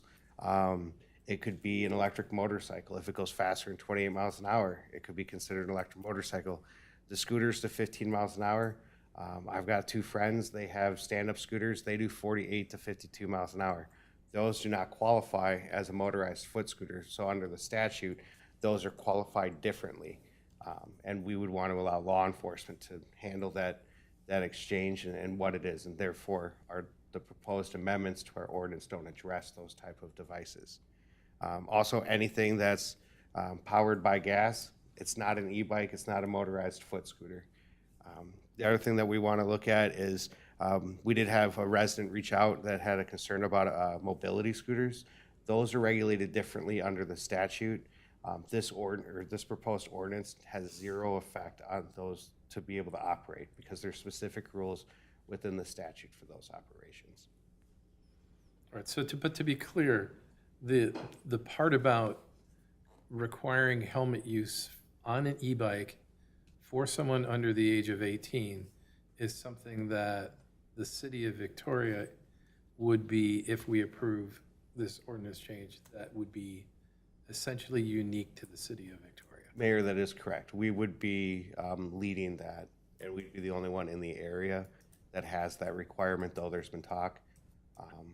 Parks and Rec directors, to my understanding, have also been having discussions within the area looking to see who is going to take the lead on setting up a foundation of ordinances and policies and then kind of try to mirror those throughout the area.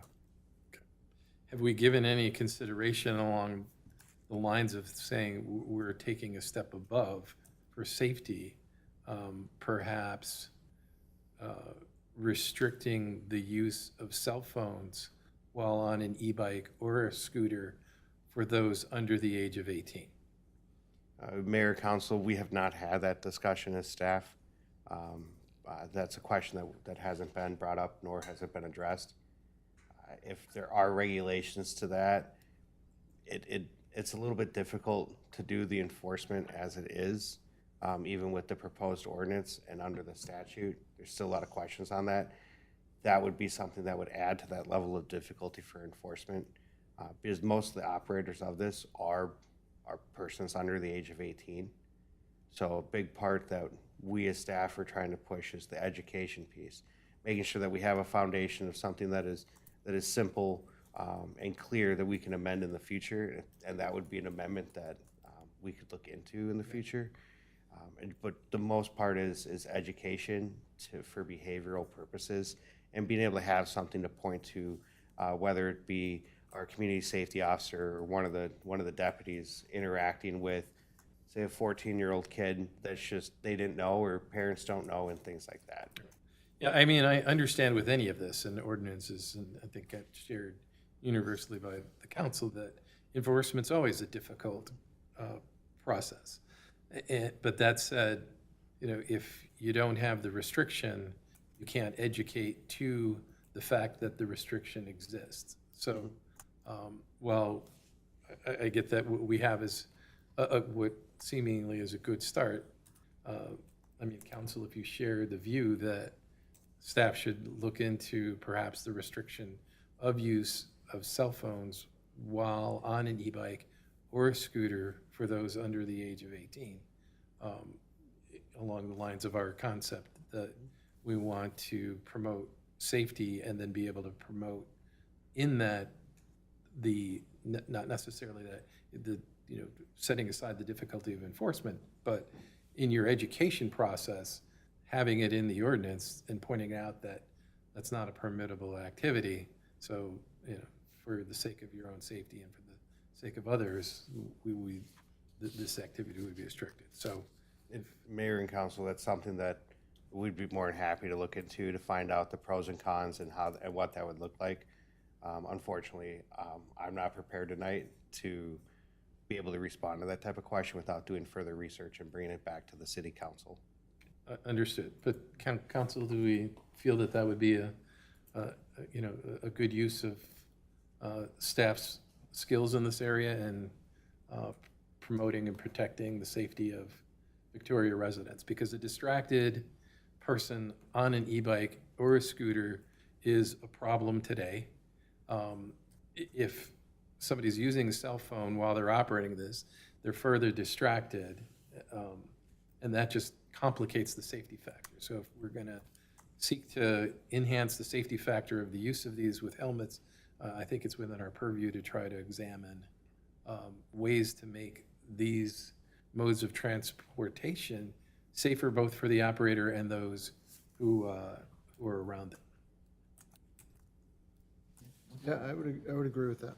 I mean, I would agree to it as using a cellular gadget as not a mode of communication, like listening to music or talking on the phone. I think there's plenty of people that bike or use some sort of transportation mode that have headphones Hands-free. in, that are listening to music as they're cruising along. I would be opposed to that, but I would be supportive of the one-handed selfie, Insta, whatever. So I don't know how you differentiate the two, and I don't know how you dig into that. Same with helmets. If I'm riding through Chanhassen, Chaska, and everywhere else, I'm totally legal, but oops, I slipped into Victoria. Now I'm out of compliance. We can lead the charge, but I don't know if it's enforceable. Again, I mean, I think we all recognize that, enforcement's the difficult part. It's the education that is going to be where we're going to make strides, and having the ordinance to back up the education efforts. I mean, we tried to educate with signs last year, and they just got chopped down. So I'm kind of against education as well when it comes to this topic at this stage. It's a waste of money, but that's my opinion. Well, unfortunately, with something like this, it just takes one bad accident or something, and then people will probably think differently about it. So you don't want to get to that point. I know that you have done some could be. I know that you've done some good education sessions and things, and I just think, yes, it's a bike, but up to 28 miles an hour, there's some neighborhoods that cars don't even go 28 miles an hour. So we're talking, and plus if it's 10 o'clock at night and they've got these little itty bitty lights and you can't see them as it is in a neighborhood, then they're on their phone. That's the part I worry about. Right. So, Well, and the outreach and education that we did during Night to Unite last year over the summer when we visited neighborhoods seemed to be positively received. And some parents weren't aware of some of the dangers that we had made them aware of. So it's, education comes in a number of different forms. Some aren't as effective as others. So, Night for me was a failure. It wasn't positively received at all by 90% of the people, but again, different topic, different experiences. understood. Thank you. Well, is there any more discussion on this topic, council members? All right, seeing no more discussion, staff is asking for 2 motions on this item. One to adopt the ordinance and a second separate motion to approve summary publication. Council, do we have any motions? Motion to adopt ordinance 472 MC. I have a motion made by Councilmember Rife. Is there a second? Second. Motion made by Councilmember Rife, seconded by Councilmember Roberts. All in favor? Aye. Aye. Opposed? The motion carries. All right, so the second possible motion, I'll make a motion to adopt a resolution authorizing summary of publication. I have a motion made by Councilmember Roberts. Is there a second? I can second it.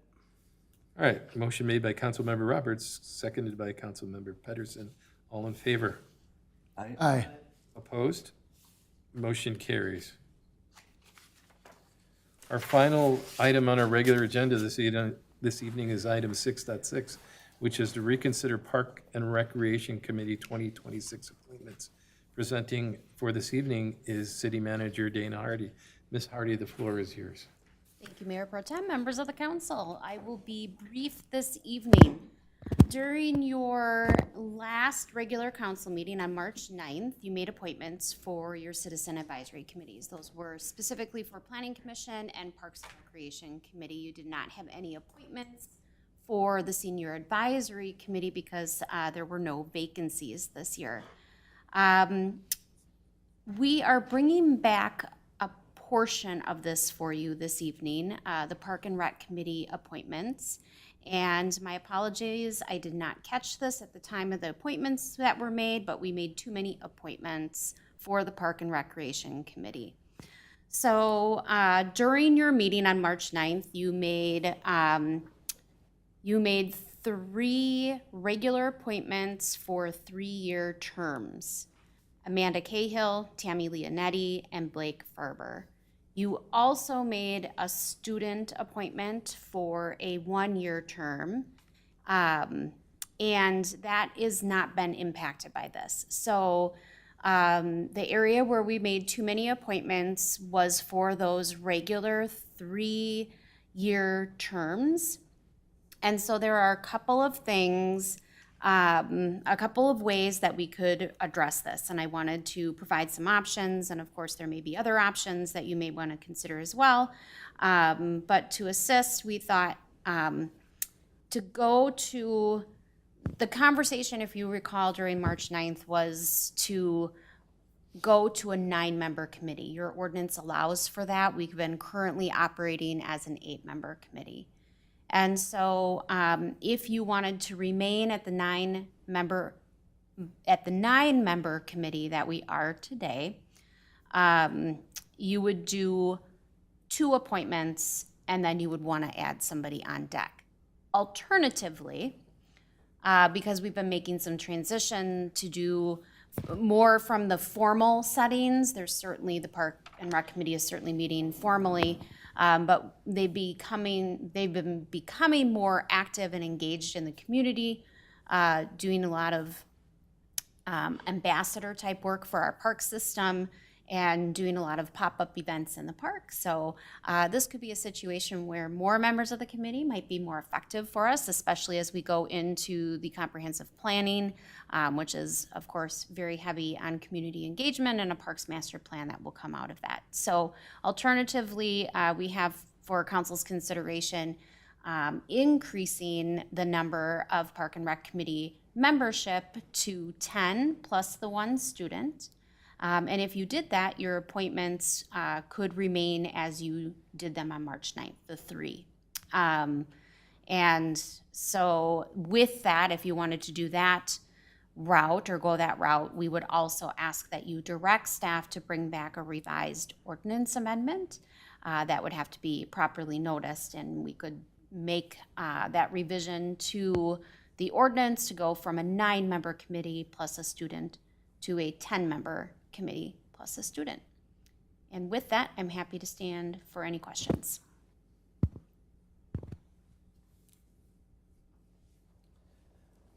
I mean, I'm kind of the belief that we're asking, 10 gets a little bit, maybe a lot, but we are asking our Parks and Rec Committee to do more to get out and be our ambassadors for our parks. We're going to be doing our parks planning,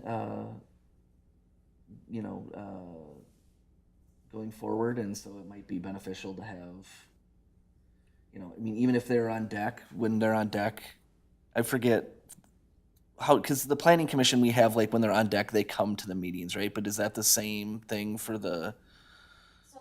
Mayor Pro Tem, Councilmember Roberts, members of the council. So Planning Commission has regular appointments plus 2 alternates.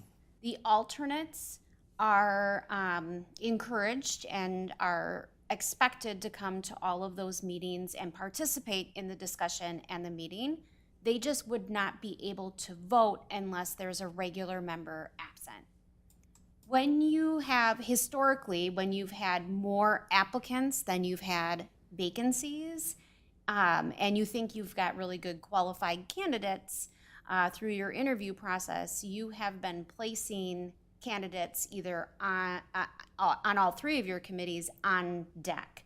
And on deck is different than an alternate. On deck means we don't have a seat for you now, but if there is a midterm vacancy, if somebody steps off of the committee or is no longer able to participate, that instead of us going back out and advertising for a vacancy and going through the application and interview process, they've already done that, you've already interviewed them. So for that year, so for the rest of this year through March 31st of next year, you would have the ability to appoint somebody who's gone through the application and interview process and be ready and willing to step in that role if there's a midterm vacancy. Thank you. Yeah, and I think in this case, we've got 3 qualified individuals plus a great student individual, and Councilmember Roberts mentioned it, the growth of our parks and trails, comp plan, the growth of Victoria. I think this makes a lot of sense. And I think Downtown West coming on, Victoria South, all this stuff I see it as a positive. Yeah, I call it the mistake in quotes. I think it's a good thing. I think the more people we have out there interacting with people regarding parks and recreation, the better. If we want to call it a mistake because we have to adjust a city ordinance, I'm all for adjusting. So that's my thoughts on it. So would we have to make them, if we went to 10, would we still have to redo a motion to do all these 3, even though we did it the last time? Mayor Pro Tem, Councilmember Roberts, members of the council, yes, that would be my preference to, if you are satisfied with the appointments that you made on March 9th, I would recommend that you remake those appointments here this evening.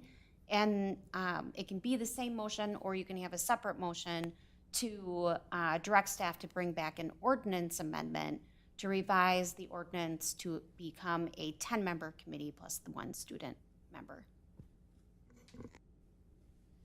All right, well, I'd say that barring any further discussion, council, I feel that I'll add that we would be unanimous because I share your views that in our pursuit of the Park and Rec Committee as being more of an ombudsman type relationship where we want our members to be more community outreach and focus as opposed to a deliberating body. Yeah, it makes sense for us to expand to 10, and likewise amend our ordinance to accommodate that. So with that, I'll entertain a motion. right, I would make a motion to expand the Park and Recs Committee to 10 people. I would like to appoint Tammy Leonetti for a 3-year term beginning April 1st, 2026. I would like to appoint Amanda Cahill for a 3-year term beginning April 1st, 2026. And I would like to appoint Blake Farber for a 3-year term beginning April 1st, 2026. I have a motion made by Councilmember Do you Pedersen. need to add the little end there, and direct staff to? And direct staff to amend the ordinance increasing the Park and Recreation Committee to 10 regular members plus 1 student member. And I would appoint that student member to be Owen Beckers. All right, again, I have a motion by Councilmember Pedersen. Do I have a second? Second. I have a motion by Councilmember Pedersen, seconded by Councilmember Rife. All in favor? Aye. Aye. Opposed? Motion carries. Council, there are no more items on our regular agenda, so now we'll move on to reports and emerging issues. So I will ask Attorney Vos, do we have any reports? Mayor, Council, I do not, thank you. Thank you. Ms. Hardy, does staff have any reports for this evening? None from staff, Mayor Pro Tem. Councilmember Roberts, do you have any reports for council this evening? I mean, not to put, I guess, our city manager on the spot, but I guess I just, I'm just curious how the, we're making great strides on the fire station, and I guess I'm curious if we're on schedule, or a little behind because of some of the weather maybe we had, or how that's looking. Councilmember Roberts, Mayor Pro Tem, members of the council, yes, I can give a brief update. I'll get a more comprehensive update this week, which will, from our team that's out there regularly. That said, we were a little bit behind, given the weather. However, we had allowed for some additional work to take place beyond our traditional working hours, which allowed us to make up some of that time. And so the other thing that our different contractors are doing to help kind of close that gap and make sure that we're staying on track or as close to the time schedule as possible is just having a little bit of overlap on the different trades that are in the building itself. So our Carlos Anderson, our construction manager, is actually managing that delicate dance for us, and they're doing a beautiful job with that. And so the last update that I had was about 7 or 10 days ago, and they were tracking still in June, hopeful in June. So hopefully this week I'll have a revised update, and hoping I'll be able to report to you that we continue to track for that June date. It's looking good. It's really starting to you can see what it's going to look like now. So it's exciting. Thank you for the question. Councilmember Rife, was there any updates for you? I'm all set. Thank you. Thank you. And then, I got a couple.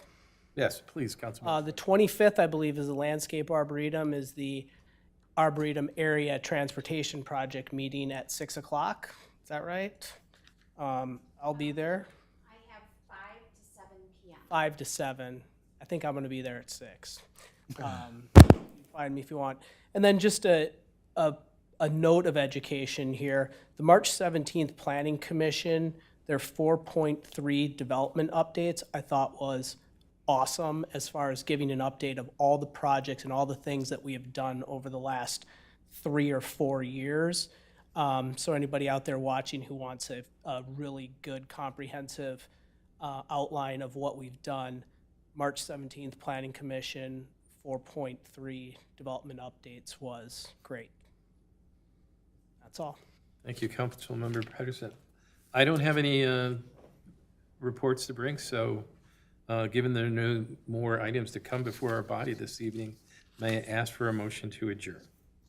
Motion to adjourn? All right, we have a motion and a second by Councilmember Rife and Councilmember Pedersen. All in favor? Aye. Aye. Opposed? Motion carries. We stand adjourned.